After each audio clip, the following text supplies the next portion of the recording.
Going back when you talked about how China, the organization and tournaments is, way more organized. How's the fighting there? Is it continuing sparring? Is it full contact? So what they do in China for the fightings that they have two types of tournaments. They'll have just forms tournament and weapons, and then they'll have just for fighting tournament. So on the forms that you do just for forms, it's only forms. There's no fighting. And the reason they do that is because of the fact that, and all the judges are dressed white shirt, black tie. Okay, you can't even wear your school jacket. Reason for that is they don't want any judge to influence anyone. Right? So the person who gets up on the floor, you don't know from what school he's at. Right? You don't know what judge, what school he's from. Okay. And so in Hong Kong and China, it's based on your age and the years that you've been training, not on the rank. So again, you can have somebody who thinks he's a badass and goes over there and gets his ass handed to him by a person who's been training only 2 years. Right? And so his skills is more important. Then the fighting, when they have the tournament, it's sundown. Okay? Late time. And this is the type fight. There's no point fighting. They do have continuous, but the continuous again is very rare. It's more sundown. It's the full contact, boom, that's it. And then they have schools from all over. Right? They're representing those. But again, like in Hong Kong, they try to keep that friendship. I've been to more parties in Hong Kong than I've ever been in my life, right? Because it's like every weekend they're celebrating either one master's, his association's anniversary, or the championship just happened. I was celebrating with the dinners. The thing about it is, my guys have been going there to compete for the past, I've been going there for the past 20 years. My guys have been competing for the past 10 years there. And beautiful, nice big medals that they bring in, cups. That's international competition. Do they wear paddings, protective gear? Not for the fighting, no. Oh, okay. Fighting is sundown rules. Okay. They got the headgear and the gloves, and the foot pad. That's it. That's it. Okay. But there's nothing else that they wear. What do you call it? But it's fair tournaments. It's all pre-registered, so it's not you can get there and pay when you're there. They don't do that. When you get there, they're giving you you go and sign your name. They give you your kit. There you have your number and everything. You put it on your shirt, and it's all by numbers.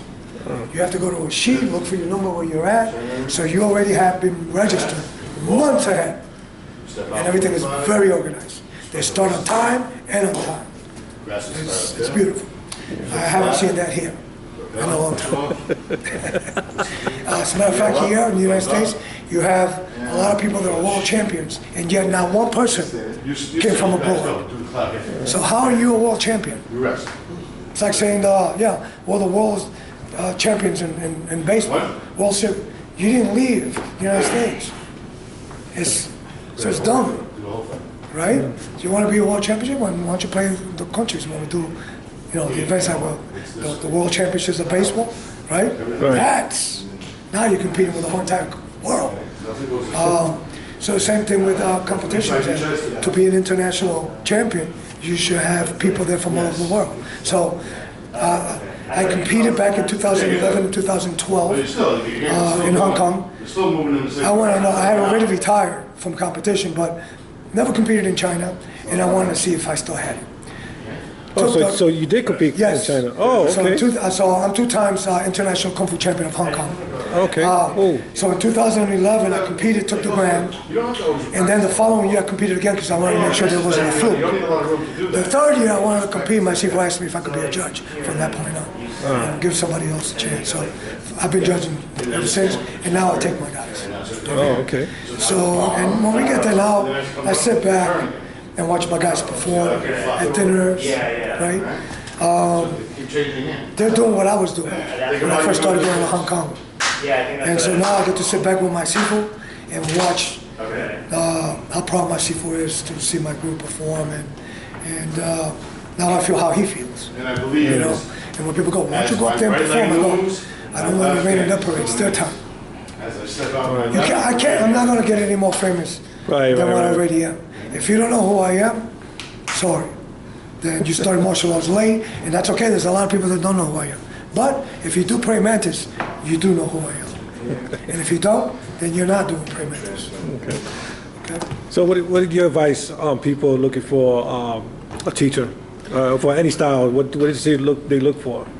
Well, the first thing that I tell people is this, look for a teacher who's honest.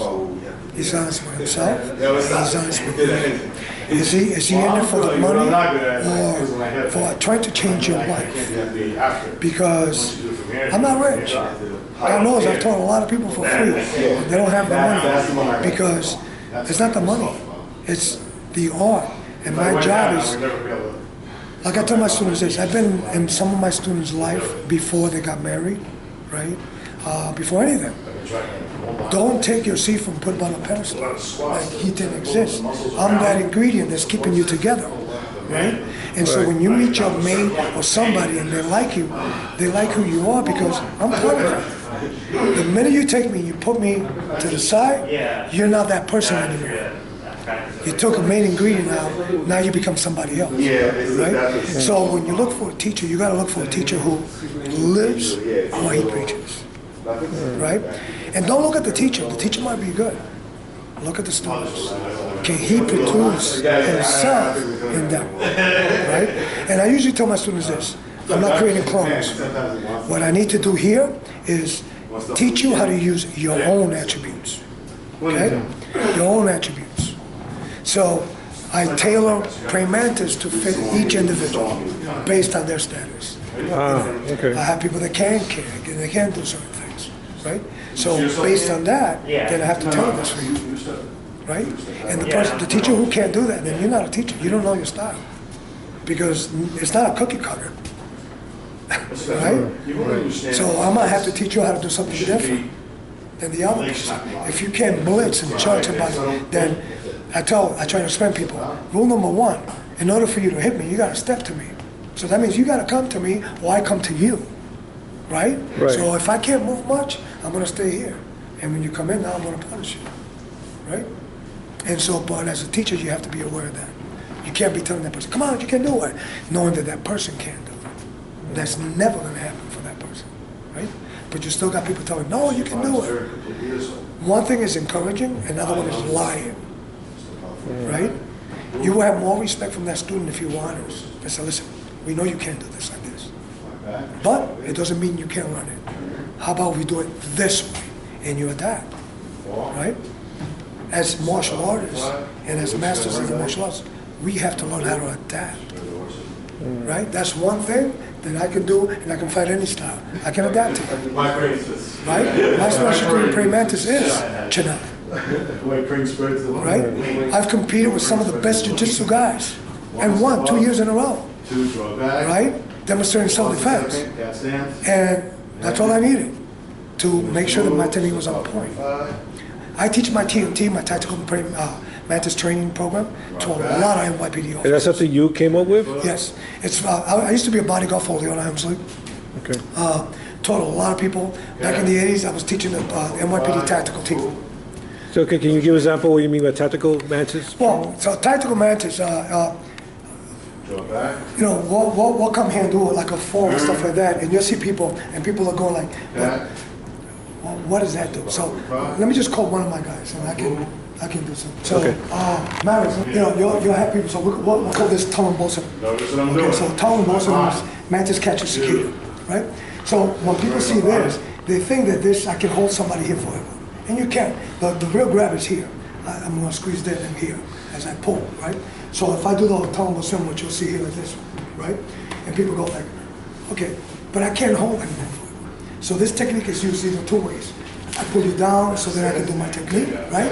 Or as that punch is coming, I grab here, and as I come here, I pull there, and that's breaking the elbow. So in tactics, if he punches me, when I grab, that's the break.